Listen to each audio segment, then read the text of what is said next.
আসসালামু আলাইকুম। আপনারা যারা বাংলাদেশ সেনাবাহিনীতে ড্রাইভিং ট্রেডে আবেদন করেছেন, আজকে ভিডিওটি আপনাদের জন্য। সম্পূর্ণ ভিডিওটি মনোযোগ সহকারে দেখলে আশা করি তাহলে সবকিছু বুঝতে পারবেন। তো আপনারা অনেকেই আছেন যারা ড্রাইভিং ট্রেডে আবেদন করছেন কিন্তু এখন পর্যন্ত প্রশিক্ষণ সার্টিফিকেট সংগ্রহ করতে পারেননি বা ড্রাইভিং লাইসেন্স করতে পারেননি। তো আপনারা এই নিয়ে অনেকেই দুশ্চিন্তার ভিতরে আছেন, অনেকেই ভাবতেছেন মাঠ কীভাবে করবেন, এই নিয়ে অনেক টেনশনের ভিতরে আছেন। তো মাঠ করার জন্য অবশ্যই আপনাদের প্রশিক্ষণ সার্টিফিকেট অথবা লাইসেন্স যে কোনো একটার মূলত প্রয়োজন হবে। তো যারা মূলত প্রশিক্ষণ সার্টিফিকেটটা সংগ্রহ করতে পারেননি অর্থাৎ কোর্স করতে পারেননি, তারা চাইলে কিন্তু খুব সহজে ড্রাইভিং লাইসেন্স করে নিতে পারেন। তো আজকের ভিডিওতে আমি আপনাদের দেখাবো যে ড্রাইভিং লাইসেন্স করার জন্য প্রথমে মূলত আপনাদের করতে হবে শিক্ষণ 20 ড্রাইভিং লাইসেন্স অর্থাৎ যেটাকে বলে লার্নার কার্ড।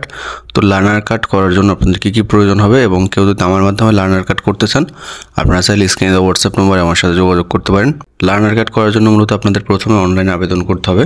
তো অনলাইনে আবেদন করার জন্য আপনার প্রয়োজন হবে 1 কপি ছবি, এরপর হচ্ছে একজন রেজিস্টার্ড ডাক্তার কর্তৃক মেডিকেল সার্টিফিকেট, অর্থাৎ আপনার স্ক্রিনে যে সার্টিফিকেটটা দেখতেছেন এই সার্টিফিকেটটা মূলত আপনাদের যে কোনো সরকারি মেডিকেলের রেজিস্টার্ড ডাক্তারের কাছ থেকে সত্যায়িত করে নিতে হবে। তো এখানে মূলত আপনাদের 1 কপি ছবি বসিয়ে দিতে হবে, অর্থাৎ আমি আপনাদেরকে একটা পূরণকৃত ফর্মটা দেখাই।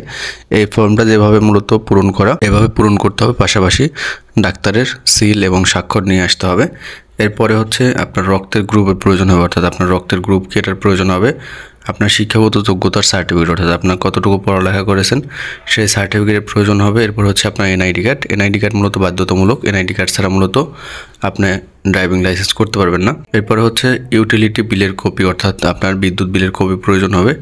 এরপরে সবথেকে গুরুত্বপূর্ণ যে বিষয় সেটা হলো মোবাইল নাম্বার, এবং এই মোবাইল নাম্বারটা কিন্তু অবশ্যই আপনার এনআইডি কার্ড দিয়ে রেজিস্ট্রেশন প্রাপ্ত হতে হবে, অর্থাৎ আপনি যে মোবাইলের সিমটা কিনেছেন সেই সিমটা অবশ্যই আপনার নিজের এনআইডি কার্ড দিয়ে রেজিস্ট্রেশন প্রাপ্ত হতে হবে।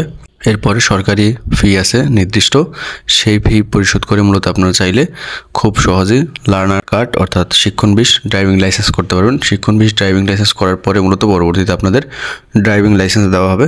তো কেউ আমার মাধ্যমে শিক্ষণ 20 ড্রাইভিং লাইসেন্স করতে চাইলে স্ক্রিনে দেওয়া হোয়াটসঅ্যাপ নম্বরে আমার সাথে যোগাযোগ করতে পারেন।